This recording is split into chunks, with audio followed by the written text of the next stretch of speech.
Bawat kabataan ay nangangarap ng isang maayos at maginhawang buhay. Gusto naming makamit ang mga pangarap para sa sarili at pamilya. Pero hindi pala ganun kadali ang buhay. Ipinanganak tayong iba-iba ang katayuan. May mga taong mapalad na ipinanganak sa may kayang pamilya. At mayroon din namang ipinanganak sa kahirapan. At ang kahirapang ito ang karaniwang nagiging hadlang sa katuparan ng aming mga pangarap. At minsan, ito rin ang nagtutulak sa mga kabataan upang maligaw ng landas.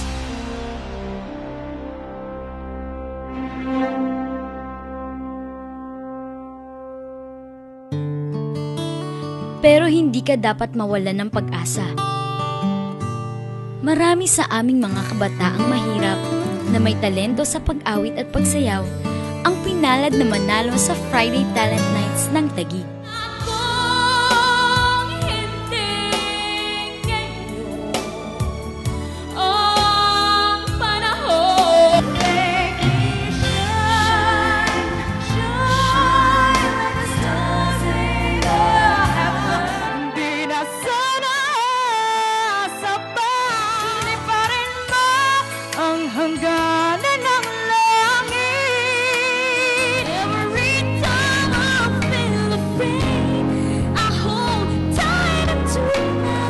Ito ang naging daan upang mapabilang kami sa musical na Kilos Kabataan.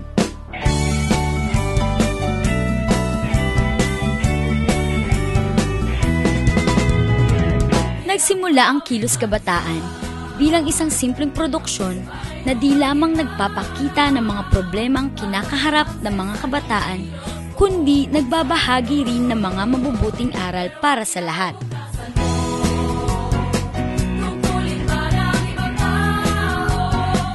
Malaki ang naitulong ng produksyong Kilos Kabataan sa aming mga pamilya. Buhay po namin mahirap.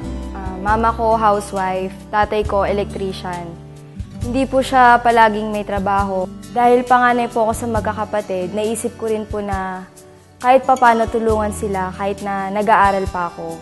Yung tatay ko po na dating after po ng trabaho niya dito, tatakbo po siya sa iba para magtrabaho ulit para lang makakuha ng panggastos sa amin.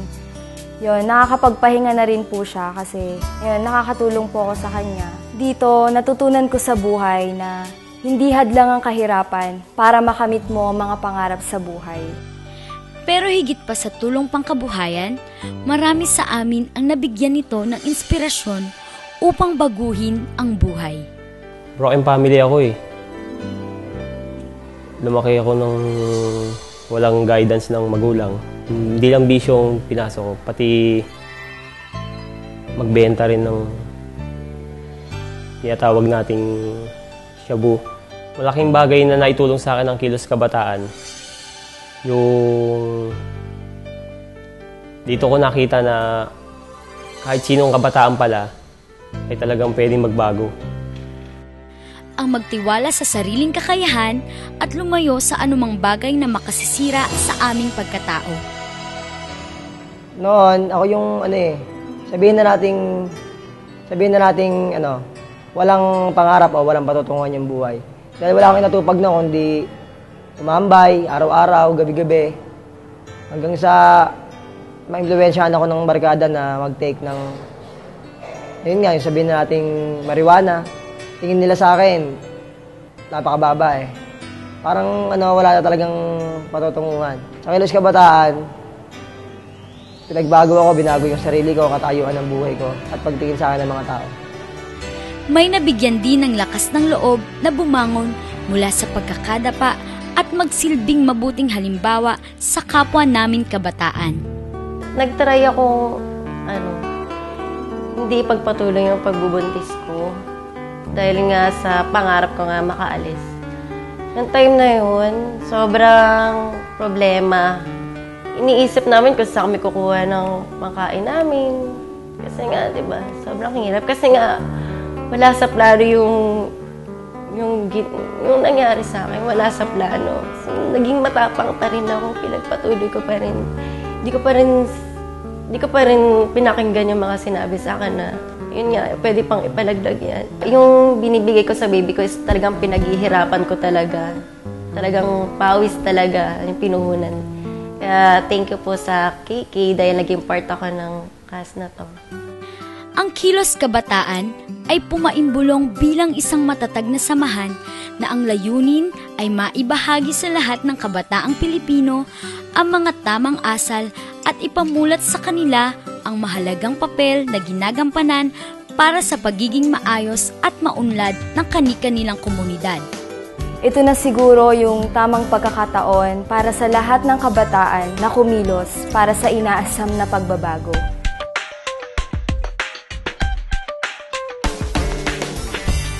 Sa pakikipagtulungan ng Gawad Kalinga, sinimulan na rin ang Kilos Kabataan Camp.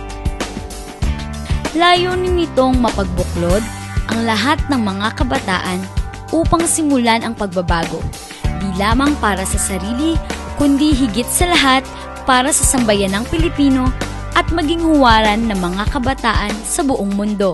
Camp na ito, sa Kilos Kabataan Camp, marami tayong matututunan. And let's go on, let's move on. Mas malakas po yung force kapag sama-sama tayo para sa pagbabago.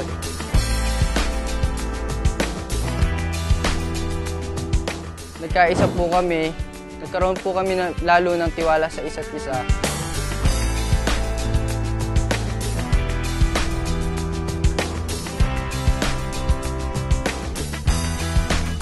Makikita mo sa kanila yung kanilang tiyaga or fighting spirit para mapagtagumpayan yung laban ng sama-sama. Ang sarap ng feeling na pag yung mga challenges na gagawa ng grupo niya na maayos, parang ang sarap-sarap niya i-share sa iba.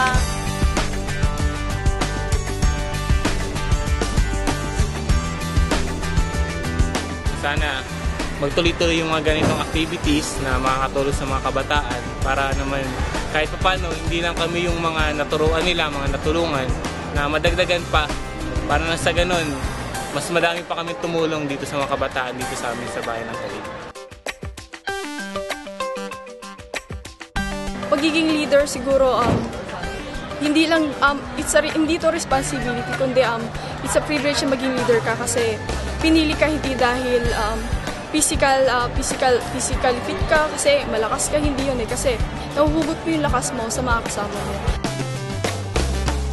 Panahon na upang pagyamanin natin ang lakas na taglay ng mga kabataan at ipakitang tayo ang tunay na pag-asa tungo sa isang magandang bukas.